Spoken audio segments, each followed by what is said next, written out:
We have now come to the final session of the day, dialogue session, what to carry forward to the IYS symposium and beyond. But before that, we'll open up for questions and answers. And I hope that you already are burning with some questions that you had throughout the day.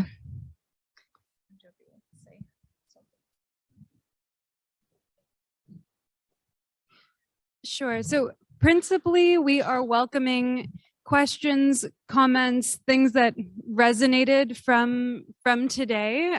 So anything directed at today's speakers is wonderful and most welcome. And then the three of us are going to speak to our next step, which is to be at the International Year of the Salmon Symposium over the next 3 days and wanting to have a conversation about what we're bringing forward there. And we're also welcoming questions, comments from the Zoom, so please just add them to the chat and we'll facilitate them into the conversation as well.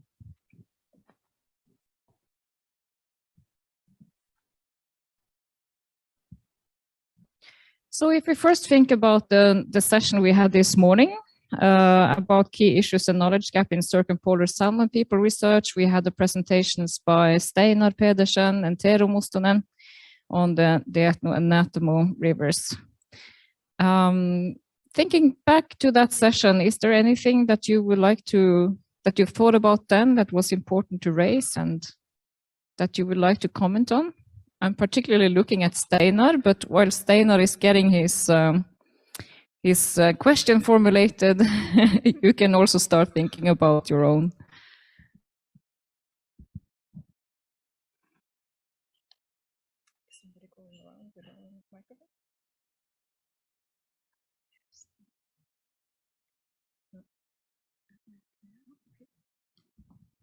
Mackenzie, could you please bring the microphone around?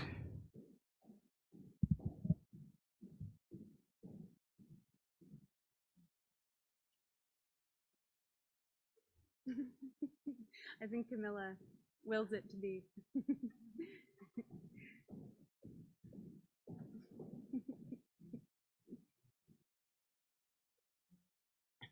Okay.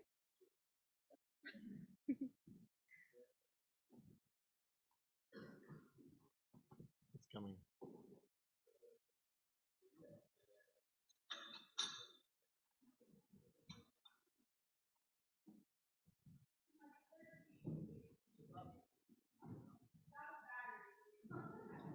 Oh, okay.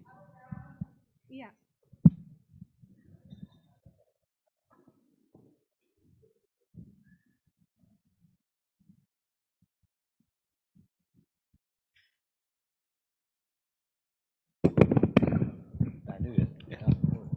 Yeah, thank you very much.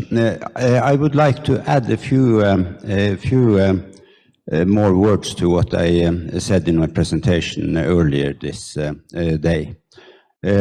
Aslak was also mentioned that, but the tourist fishery in the Tana River between 1975 and 2015, they were sold 1 million day fishing licenses to tourists, and the tourist catch at the same time was 1 million kilo at least. And what matters, the traditional Sami or other river fisheries with nets and in the sea. In the same period, the net fishing was reduced with between, well, 80 to 90%. So it was a big mismatch between the increase in tourist fishery and how the traditional fishes were dealt with. So that's one part of the reason why we are very eager to promote this case, and also that we are eager to promote that traditional knowledge should be a part of the knowledge base for for the management. It isn't so today. And there are both the biodiversity convention, UN biodiversity convention is broken, and so is also the Norwegian internal law of the Nature Conservation Act. And how should we get out of this? Something must be done. And in my opinion, it would be very natural to think that the Sami parliaments of Finland and Norway was given, or the ministries should transfer the overall responsibility for managing the Tana River and the Tana.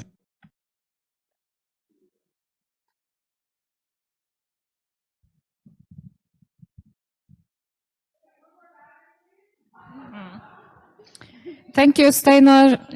That was a great comment, and I think what you wanted to say was to point out the importance of devolving responsibility for management to the indigenous parliaments. So while Steinar is getting a new battery, are there any from the other presenters this morning who would like to comment on Steinar's proposal here, actually what he made for a next step? Shelley raising her hand. Shelley, please.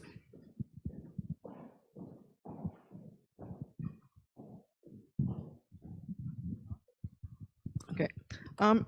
No, it's just that I feel like from this morning, there's a lot of talk about, working together. We've heard that from, snow change and, collaboration for peace. And I think really what we're saying is that, make room for Indigenous peoples. Just make room. We want to work together. We heard that from Alaska. We heard that from pretty much everybody. It's not that we want to take over the world. We want to work together. And I think that's a key message that we could be sending to scientists, to policymakers, to resource managers, is that we want to work with you.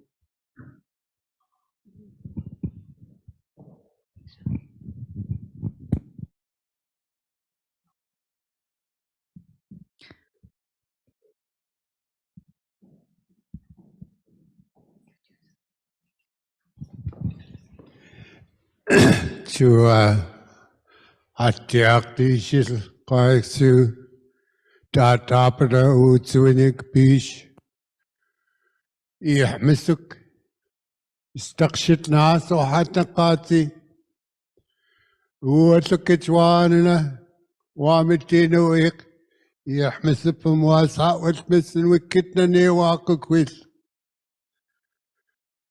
استقشت ناس واتلقو تبال نسمة يقتمس قوسة حمت الميل حيكنا يقني التجنك وناح قد سكن جاما بقشك واتلق بيش.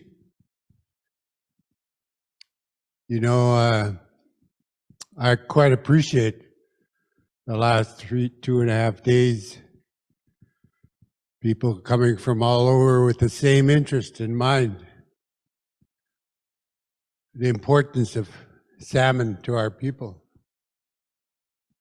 our way of life that's being threatened by the inept management of so-called government, who have no mirror they can look in to see how badly they manage. But it's clear to me that we can help each other wherever we're from, with sharing of stories, ways and means. Like I said, I last fished in 1977, but it has never left my blood. Even today, at my age, I fight for our people to be on that water to benefit economically as others do, but also to look after the resources in a way that my grandchildren will benefit the same way. Government doesn't think that way. They think in 4-year terms, always politically, much to the demise of the salmon. But one of the things that I grew up with is a teaching that there's always a way. There's always a way. And that way becomes clearer, becomes better if we share information, share knowledge, share our ways. And so communications has got to be good, and it would be useful for us to, as salmon people, to stand up and tell the world what salmon means to our people. And we haven't survived the things that we have to be fed farm fish. I say that because government officials in Canada proudly stood up and said, we got the minions where we want them. The wild stocks are down, and we know they don't eat farm fish. My gosh. That's the same attitude that created these laws that said we couldn't fish anymore. I remember when we won our court case, one of our fishermen said, I always knew I wasn't a poacher. And you know what? He was right. He was right. And I remember, I'm not a big fan of democracy. And I say that quite bluntly, because I see all the challenges created by democracy. We didn't have elections. The first chief councilor we had in a house, it was our hereditary chief said, you're on council, and you're going to be our chief. That's how it was. And I remember that because that chief was a speaker for the chiefs. And I remember him being an orator. He said, don't you pay that $1 for the license. He knew what he was talking about because he was a speaker for the chiefs. And he knew what a threat it was going to be if we paid that $1 for a government license to harvest something that we got from our chiefs, the authority to harvest. I mentioned in the opening day that that Hopoquinum is more powerful and better than any constitution in the world. It had what they call a ta'akuiak. That was our licensing system. You wanted to harvest in my territory, you handle that ta'akuiak from that Hopoquinum. That was our license. And with the changing times, we don't want any changes. We want the same thing. Authority from our chiefs. So I think that, implementing our right as Indigenous people to be a part of looking after, harvesting, economically, we're all in the same boat. So it makes sense to do these things that were suggested in that letter yesterday, to make a declaration, to be communicating with each other so that we can help each other. Anyway, even though I don't hear that well, I get a pretty good sense of what we're talking about. Thank you.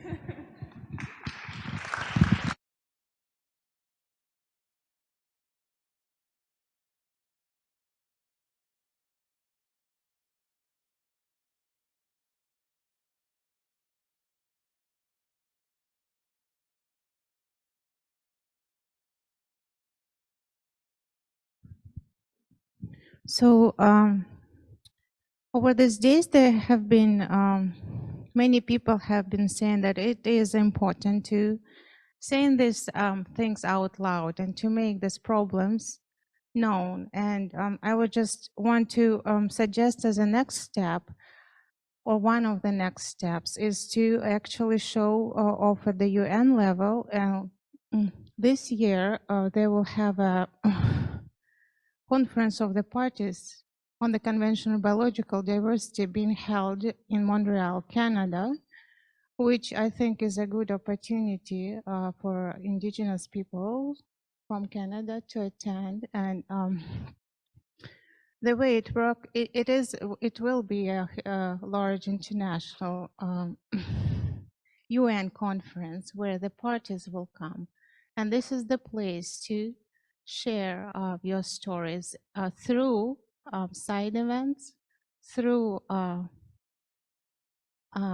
behind the scene discussions.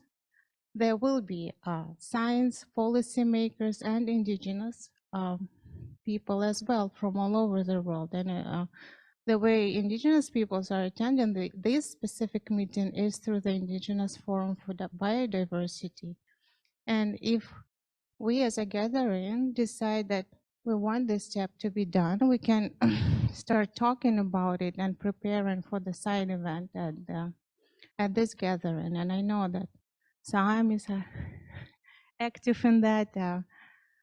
People from Russia, Indigenous people from Russia were active, and we actually have a very weak participation of North America because Indigenous peoples from North America by the UN standards is considered as a developed region. So they don't provide funding for Indigenous peoples from North America to attend these meetings. But since it is in Canada, I think it's we should use this opportunity as a next step.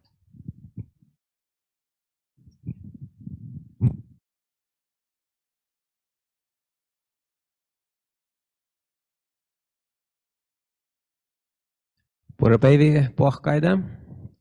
Mun naamale Veegar Bär ja mun pargun saametekkis Norkapelde. Hello everybody, my name is Veegar Bär and I'm working for the Sami parliament on the Norwegian side. So I guess it's an uncontroversial statement in this room that we are able to govern the salmon ourselves. So the question is, how do we make the sovereign states let go? How do we proceed? How can we achieve that goal? That's a question for the speakers of today. Thank you. Kiitos.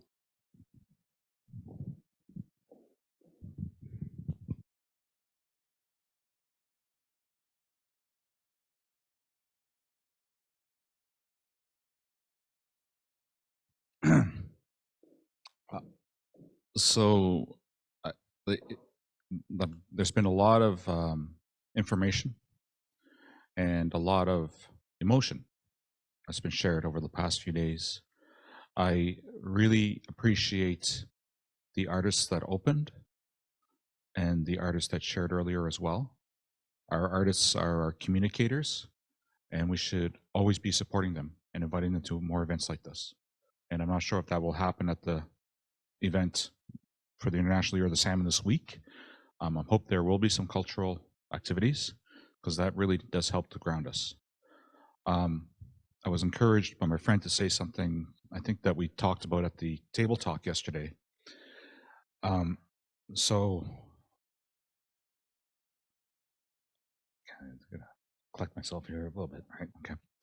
So I'll just change my little story. I feel it like it's really important that our younger people have an opportunity to share in what we're doing as well. I mean, I used to have a T-shirt that said,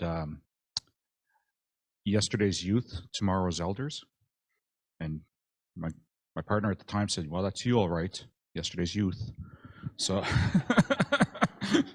but the thing is, like last year, my daughter, who's 24 years old, she said, just blurted out that she feels a little bit depressed all the time. And I asked her, like, well, why those surprises? Why do you say that? And she goes, well, because we're destroying the planet. There's not going to be any wildlife in 7 or 8 years by the time I'm 30. And we probably won't have clean air and clean water. And so this whole thing about this climate stress is having a serious impact on our young people. And we do have a responsibility for them to try to create things, opportunities for them, because in our communities, in my community, a lot of our youth don't know that there are viable careers in the marine sector, in the ocean sector, and we have a hard time creating them for them. And when we can, we will. But if we have opportunities to bring young people to gatherings like this, so that it can actually learn, and they will figure out for themselves a role they can play. I love to see, like when the presentations were made here and there was pictures of young people, because that, for me, that gives hope, right? But if our young people don't live with hope, then they will start going down negative paths, because they're going to find something that they can do, and they're very active, and they're very brave and unafraid of some of the things that people of my age, my generation, are, would consider, oh, geez, we can't do that. But they say, well, why not? And then it makes me think, yeah, well, why not? So there's a good energy there. The other thing that goes along with that is to bring in our elders, because in our communities, our youth are learners and our elders are teachers. And we are somewhere in the middle to try to help bridge that gap. So the more that we can do that, I think that we will have a better chance at saving salmon, which is really saving ourselves. So I'm hoping that that was the message you wanted me to share. Okay.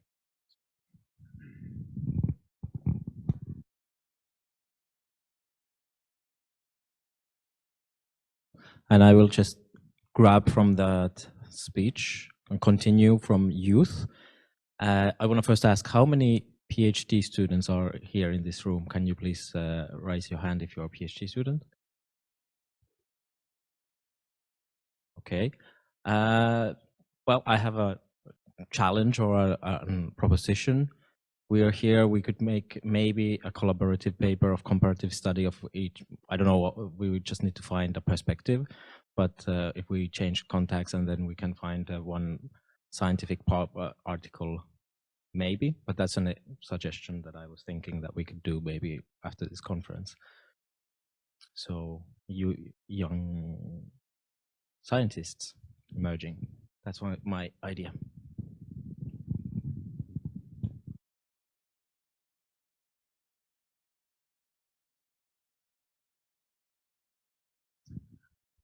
Thank you. I'd like to pick up on a comment that was made yesterday by one of the groups that reported out after our little discussion center about what was important, etc.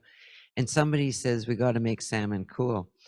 And for me, one of the things that would be helpful, I guess, is to sort of think of this as a bit of a campaign. And maybe because I'm a politician in my little community, that's sort of how I think. But it's like there's a public awareness piece that people have mentioned in different ways. There's education pieces that to do with youth. There's research that people are doing that need to be shared.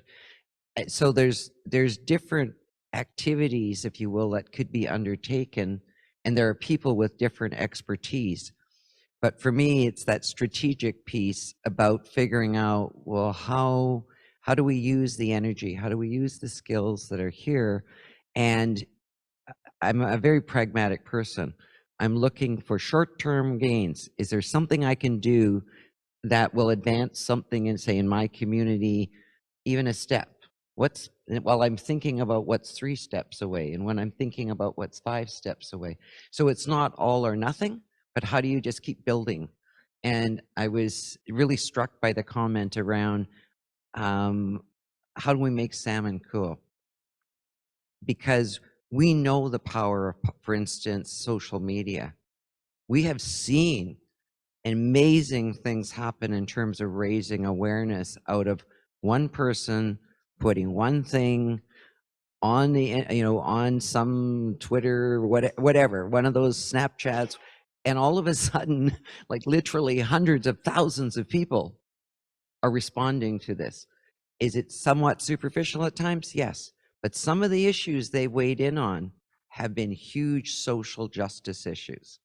So there's but I don't have that expertise. I don't necessarily know that technology or how to use it, but there are lots of communications people who are worried about salmon, who are worried about the environment, who do have that expertise. So that's about strategically building coalitions with different skill sets. You know, you've talked about, you know, who's here doing work.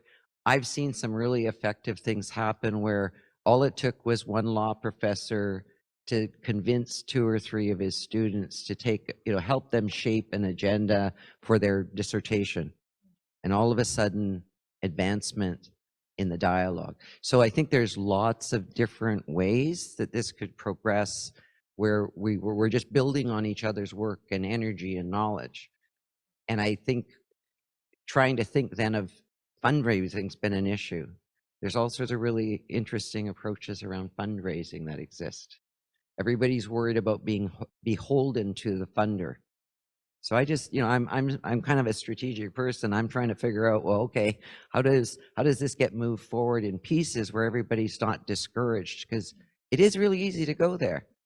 You know, last year my family got 1 salmon out of our river, 1. And this year was a better year because we were getting some better passing stocks, but not as much as probably everybody needed. So it's easy to kind of go down that road of negativity, and it's like trying to build avenues where everybody's feeling like it's moving forward. And so small steps, big steps, whatever. Anyway, that's my thoughts.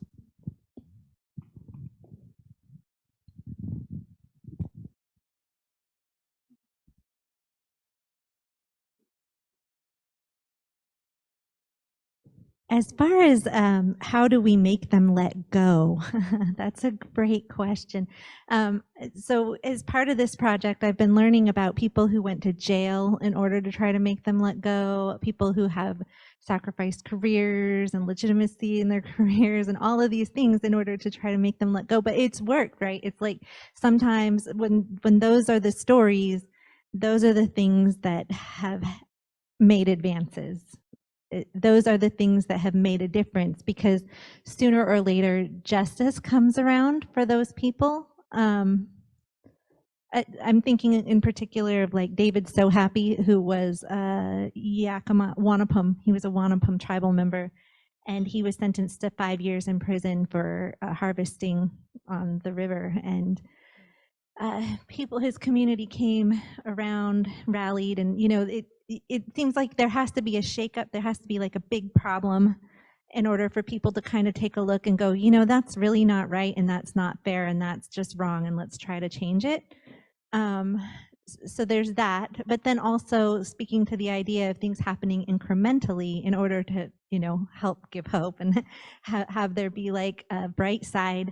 I think about the fact that, you know, synchronized time wasn't even a thing until a few hundred years ago, right? Like, the thing that I didn't get to say in the rest of my presentation, because I just kind of lost it, and it got lost in the swirl, was that, you know, as part of what I do in workshops is I have people make a wish in their poetry and write about it. Like, I wish the salmon would come back. I wish there were gooseberries at Gooseberry Point. And like, we articulate it. Somebody said, I wish that I didn't have to sit here in this train station and wait for the person who's coming, and I don't know when they're actually coming because there's no such thing as synchronized time. And then all of a sudden, you know, less than 100 years later, every child in North America is getting up and going according to a bell, right? And we're all on the clock, and we're all punching a clock, and we're all living by this thing that was not even a thing less than, what, I think 200 years ago? I think something like that, 18 something. But you know, so it can happen as easily as just people coming together around an idea, like, let's just all have the same time. Let's just all not destroy every watershed in the whole planet. And, you know, like, let's just not, you know, forget about the fact that there are salmon in the rivers. So, you know, the incremental aspect of it is very hopeful. It's very, change can happen like that.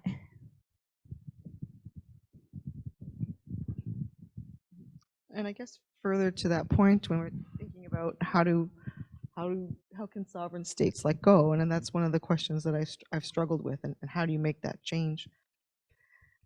You know, in Canada, the law is in place, and the law has been there since 1982. What doesn't follow is the policies.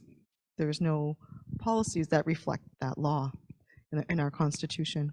And I think when we heard the comment about the dangerous Indian, I think that's part of what my supervisor is trying to tell me about the art of war. Not that we're going to war, but that we need to know how the other side thinks. And that's what's dangerous about the dangerous Indian. When we start to become educated, we start to learn their ways, then we can understand where the weaknesses are and how to address those weaknesses. So I think that at some time that we will be able to change those policies, to change the way they think, and then to make room for our ways of governing.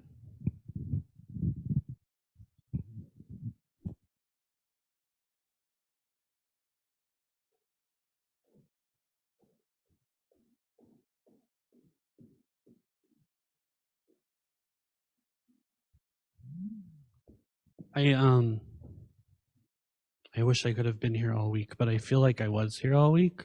So, a couple of things, you know, our respective governments that are not tribally led, they're not going anywhere. So part of this game is figuring out how to get into those arenas and trying to create system change within those governments. In Alaska, there's a lady who's from my river who just got elected to Congress, the first Alaska Native person to serve in that capacity. And like there are accolades around that. And, you know, all politics aside, what we know is that she's gonna go to DC and fight for our fish no matter what, no matter who those fish are for. And getting people, like she grew up at a fish camp right up the river, you know, like getting those people into those positions is part of the strategy, and supporting them along the way. Telling our stories, utilizing our celebrities who have grown up with our values and are willing to share those with the world. So I appreciate the comments around strategy, using social media, and our young people. I don't know where I fall. I'm a very young elder in training, I guess.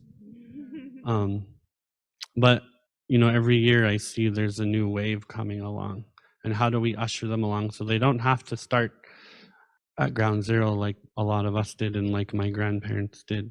But tomorrow we will move into a very different space from this. I don't know if everyone here is staying for the rest or for the IOIS symposium, but I have 15 minutes tomorrow to try to tell my story, which Native people can't hardly introduce ourselves with 15 minutes, let alone like establish a connection or try to have people understand what salmon mean to us. And what I realized is I don't expect people to have that understanding ever. I don't expect them to consider the work that my grandma and my grandpa put in taking care of the land so that I could use it. But what I would hope is that people in those spaces would hear enough to just hold the door open for us, or not put up the brick walls, or invite students. If, you know, a lot of people are going to be in influential positions at universities, make space for your Indigenous students and for elders and for young people who carry knowledge whether they know it or not. And, you know, we don't have to go like our wellness has dwindled in a spiral like this for a long time.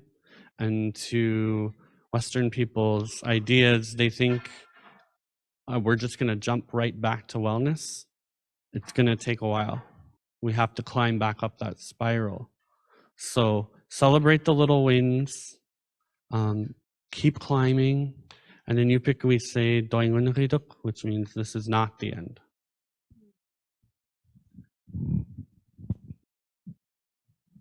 I just want to pick up quickly, and then Alana has got a comment next. On that point about the International Year of the Salmon meeting upcoming, that we're only given these windows of time, but cumulatively across all of us, it adds up to more, and we should be strategic about how we take up that space. We are deeply concerned that tomorrow morning we have 30 minutes to reflect the past 3 days and so much more. And it's the preface to the conference. And I'm afraid that when we stop speaking, everyone will be like, okay, now we can start our work because we've gotten that out of the way.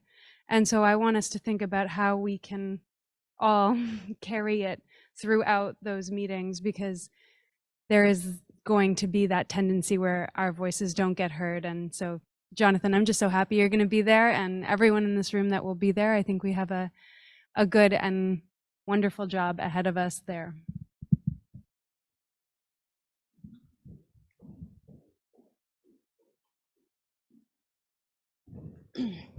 Gwe Ninda Luis and Alana. My name is Alana Sillaboy. I'm from Sebago-Nagadee First Nation in Nova Scotia. And my role at my organization is I'm the Culture, Education, Engagement Manager within the Aquatics Department. So I oversee all of the projects that we do within aquatics. And so salmon is one of the main focus because it is a culturally, spiritual, significant species to our people.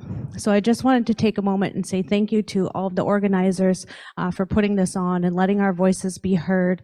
And thank you for everyone who's presented, who's come forward to share their knowledge and information.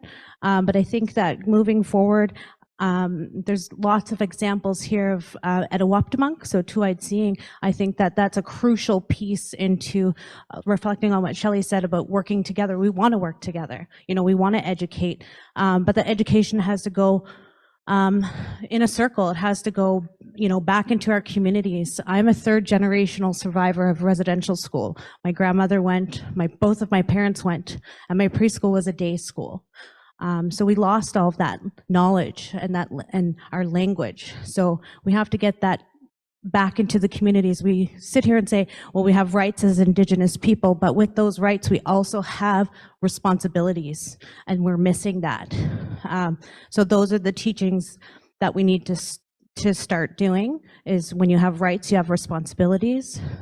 Two-eyed seeing, so Etowaptamunk is a huge component because we also have to educate the government and the science people of our ways. You know, people often have projects that, you know, we have a deadline, and I get it, you know, funders have deadlines, projects have deadlines, but creating meaningful relationships within communities is a huge part of, you know, making a better future for our environment and for our species. So I just want to say that, and I want to say thank you. And someone said something to me years ago, and it says, science can tell us what we can do, but ethics tell us what we must do.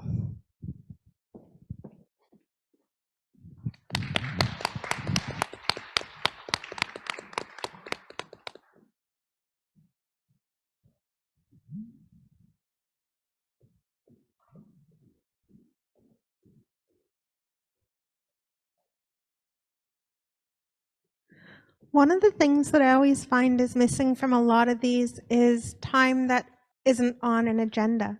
A lot of the best discussions for me have come out of meetings when we go out for dinner afterwards. You sit there, have a couple of drinks with a bunch of people from a bunch of different areas, and you have those unscripted conversations, because when we're on a script, we're on a timeline, we're on a deadline. It means that we aren't able, all we're able to do is hand you somebody your email, can we talk later? Where quite often it's not just one or two people talking, it'll be like 4 or 5 of you sitting around, and then it sparks conversations that wouldn't happen because you'll have people with different thought processes in different walks of life and with different jobs. And so you're really able to come up with the new and the innovative ideas when you're there to spark off of one another. And so having the gathering on Saturday was great, but it was all prescripted time. So if it had like an hour afterwards where people were then able to sit down and just talk about things that they had in mind, or even at the end, something like this at the end after everyone's had the time to get to know one another for a couple of days, and people are a lot more comfortable with one another, to be able to have everyone get together for a dinner without entertainment so that they actually have to talk to one another.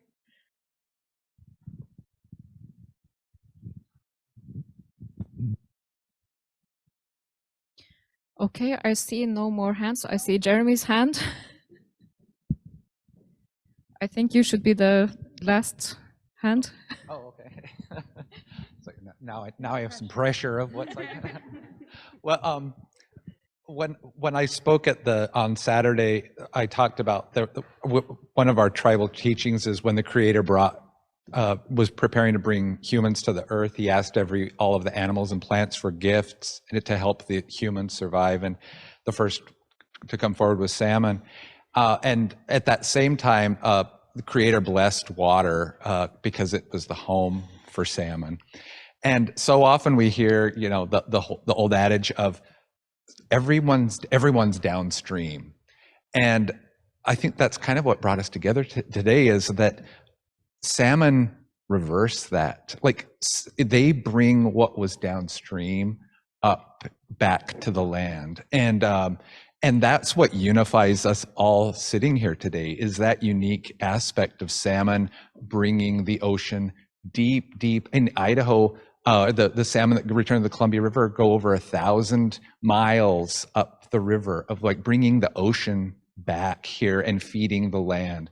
And so our fates are connected to that. And so also, I guess I also encourage not only to be speaking for salmon, but salmon management, but to be voices for all of this, for the earth, because the earth is crying right now. And anyone who's a parent has heard a baby crying that's in need, and your instinct is, we have to help that. We have to pick up that baby. It needs food or it needs something. Well, we're the closest people that live to the earth. We live off of the sustenance that the earth is providing, not something that we've put out there or planted, but from the earth itself. And we can hear that. We're the people that are listening to that. But we're the first ones. We're like the canaries in the coal mine, because this fate is going to happen to everybody on the planet. We're just the first ones to be noticing in such an intimate way. And so I would hope that, like this, our salmon management it's going to extend to like other aspects of that management, because this is going to keep happening. Like right where I'm living in the Columbia Basin now, climate change has pushed sea lions north from California, and now they go up the Columbia and eat the salmon. I mean, what the temperature change in the polar region of changing the rivers there, or all of the resource struggles and wars over this, and it's all connected, and it's our voice as reminders of speaking for the earth, and in that deep and kind of religious and spiritual way.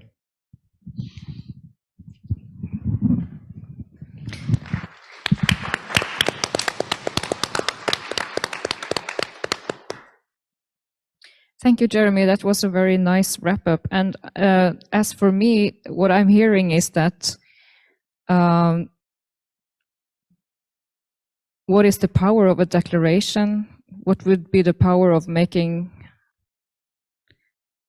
that, as opposed to the power of communicating through social media, through youth, to letting the voices of salmon and indigenous peoples being heard?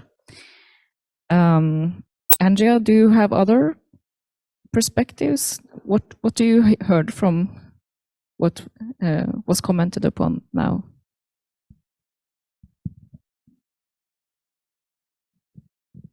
Just casually putting me on the spot, but I'll take it. I am sitting up here, I suppose. I mean, I think I'm just marked that I mean, Jonathan put it really well around, this is a network of people who can speak on behalf of the fish. And I just feel like that's what I'm hearing articulated in all of these different ways. And during the earlier break, we had a quick strategy session about what the next steps are looking like. And we're talking about a range of things, but it really is evident that there is this like constellation of different people doing really good things for salmon across all of our oceans. And I think it's wonderful to see that in practice. And I guess, as Dennis said at the beginning of all this, that this is just the beginning. And I look forward to seeing where it takes us. Dennis? Thank you. And I definitely am not going to be the last voice here. I think the reason I was asked to come here is I was part of the 3 days, and to some extent I was part of the planning committee, this loose collaboration of Indigenous governments. The government I work for is the Vuntut government. And I guess what I'm I guess in awe of is behind the scenes as a supporter, our responsibility, and a number of us here today, is to look for the mechanisms, and there were some really great ideas in how we can leverage this and bring this further, and I guess action a lot of the things you've said. So your collective wisdom in this closing panel, I was writing down literally sequentially the blueprint of what this could be for the group. So I feel like it's there. I'm not going to articulate it. That's not my place, but we've got a group. It was so fitting that we were sitting on the grass at lunch on the ground next to the river with that sort of warmth in the air and the smell and everything that went with it, and to just talk and embody that organic dialogue amongst a group of Indigenous salmon people and supporters and whatnot. So I guess my closing comment here would be, the answers are there. It's now a question of how we can harness that using rights, jurisdiction, language, song, story, passion, heart, bring it all together, and really using those mechanisms that are out there, whether it's poetry, policy, or another P, partnerships. We can really work with that. So thank you so much. It's been a real pleasure to be a part of this. And I feel like there is fire in my belly as someone who's been part of a management system, and to be honest with you, been part of the problem. I sit on a Canadian panel, on a few different panels, and it's the status quo. And I think that's why we're here today, is how can we disrupt this status quo? So I'll stop with that, and definitely hope someone else will speak. We have an enormous list of folks to acknowledge and to thank before we truly close this up. So I'm going to name a few, but it's non-exhaustive because that is challenging. I really want to thank Yes AV, the folks at the back of the room who've been managing and rolling with all of our punches throughout the day and throughout the 3 days. Thank you so much. Please give them a round of applause.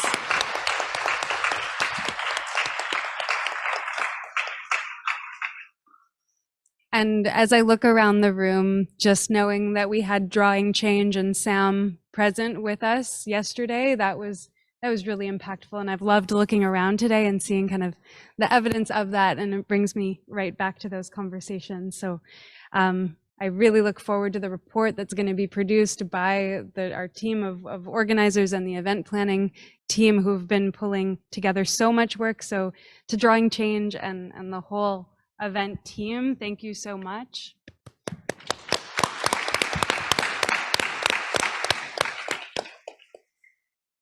And then, of course, there's every single presenter, participant, everyone from Elder Larry Grant, who opened this up and welcomed us to these lands and waters, to all of the contingents that we've had from Sami to Russia, to Japan, to Alaska. It is such a privilege to be here with everyone in the same place together.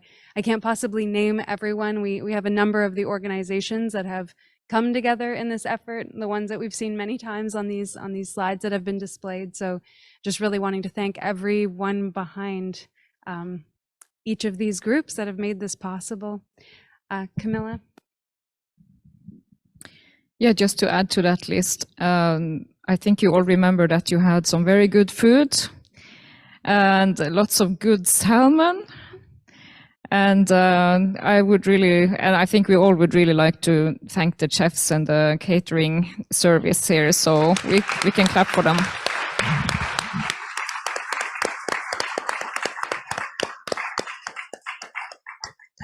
I don't know how I forgot the food, but I also in doing that also recognize that I need to thank Camilla, and just wanted to take a minute to recognize the origin of all of this. In that, from my perspective, Camilla invited me into a day of organizing something before the International Year of the Salmon, a one-day event where we bring together some of our close colleagues and talk about our work. And all of a sudden, it ballooned, and many people were involved, and that's just evidence of the need for this and the importance of salmon and how we are so connected, and just the beginning. Our very, very last giant amount of thanks go to Dina Machin. Dina has been a massive force. We wouldn't be here without everything that she did, along with the support of Natsamat, who's been doing all of this legwork. So thanks to both of those collectives. We are so appreciative.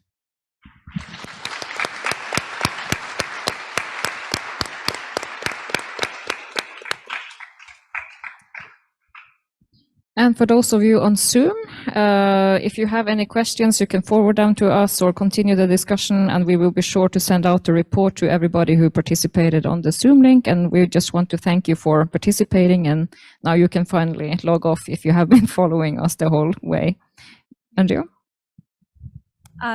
If we still have this person in the room, we just wanted to hold space to close in a good way and welcome up Chief Dalton Silver from Sumas First Nation. If he would be willing to join us and thank the international delegates that have been able to come here and be with us today. You can blame Dina for the recommendation.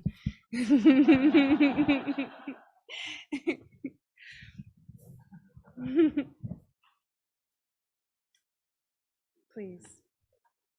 Thank you.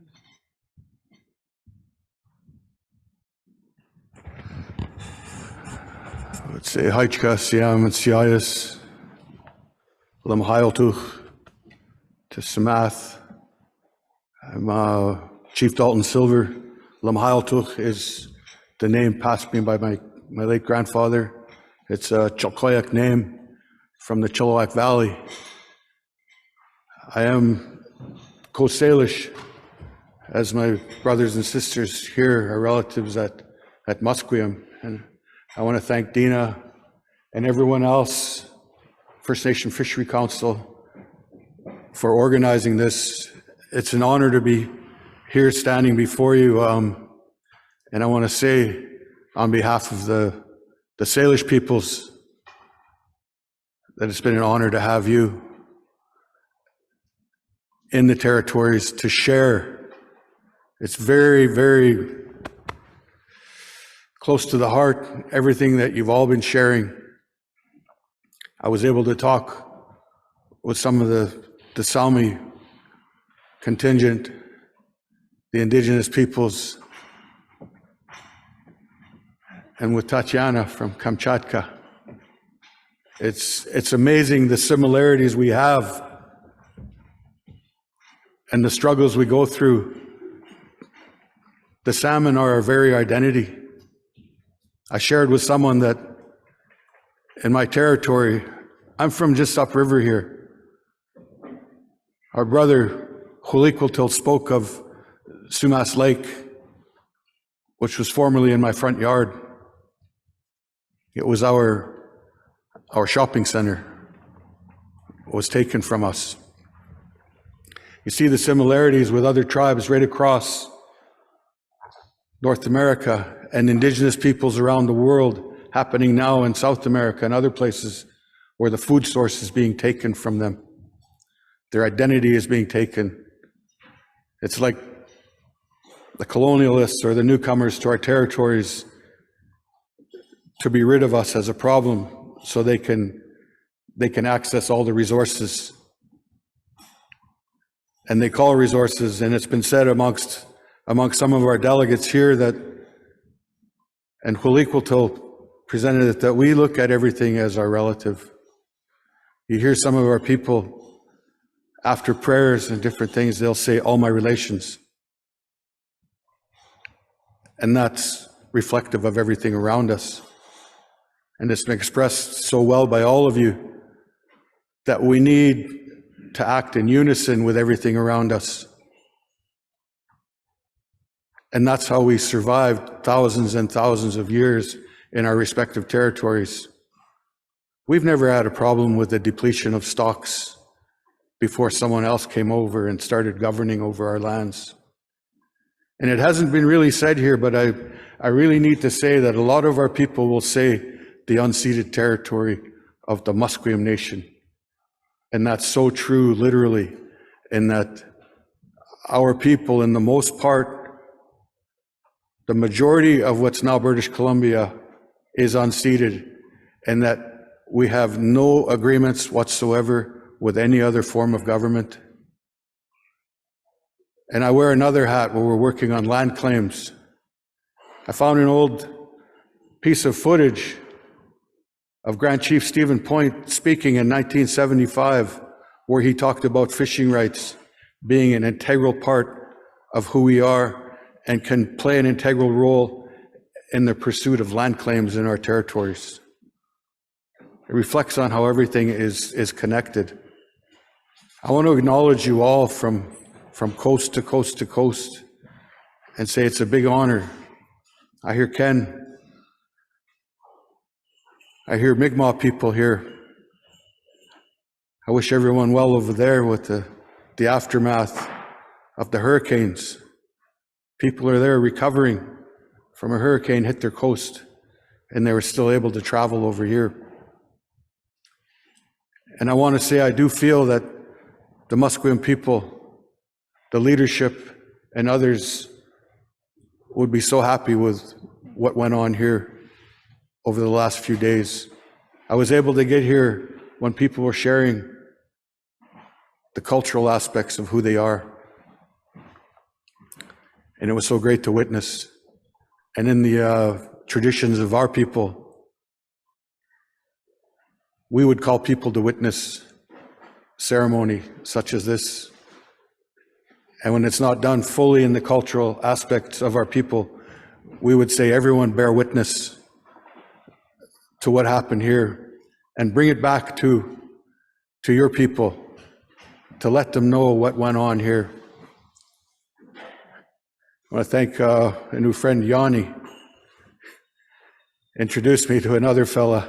I think he set me up for some more work to follow, maybe next year. One of their delegates couldn't make it because he didn't fill out the Arrive Can app in a proper manner, and so was not allowed to enter the country. But he wants to work on a film about the struggles of Indigenous peoples and the demise of the salmon, our relatives. I think,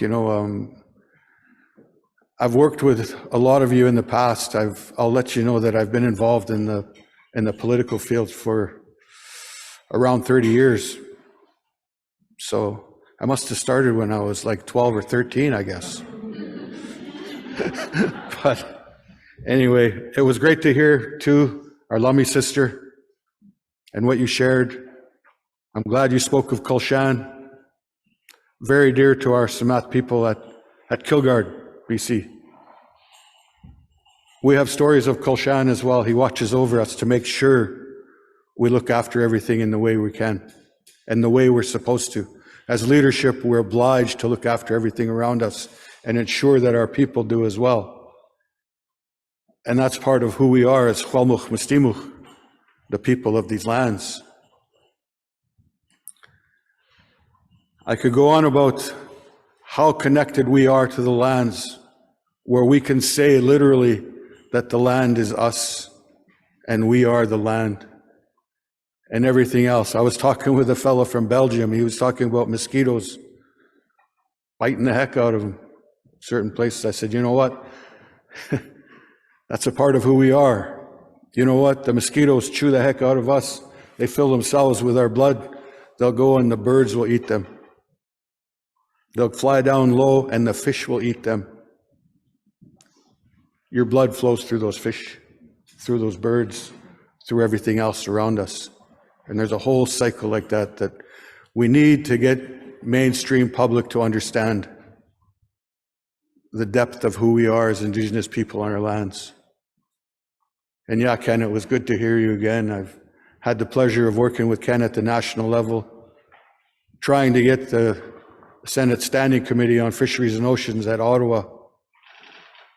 We had the honor of presenting to Parliament for the Assembly of First Nations, trying to get them to understand a little bit of who we are and our perspective on fisheries. And I just want to say again, Haichka Siam and Siayas to all of you. And when people return home, safe travels to everyone. And Dina, thank you. Thank you, I think. I kind of sat back. I listened to everything and I kind of sat back. Sometimes I'm asked to speak at certain meetings like this and others. And it was good to hear everyone that shared, and I took a lot of it in like we're supposed to, and I'll share with others what I heard here today. Thank you very much. Thank you.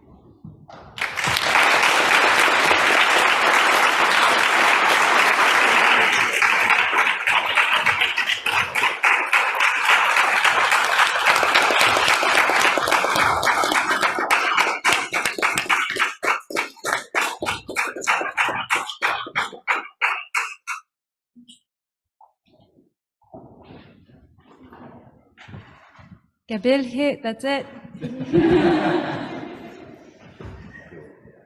And for those who are going to hotels, the shuttle is probably going to be outside soon. Thank you. Goodbye.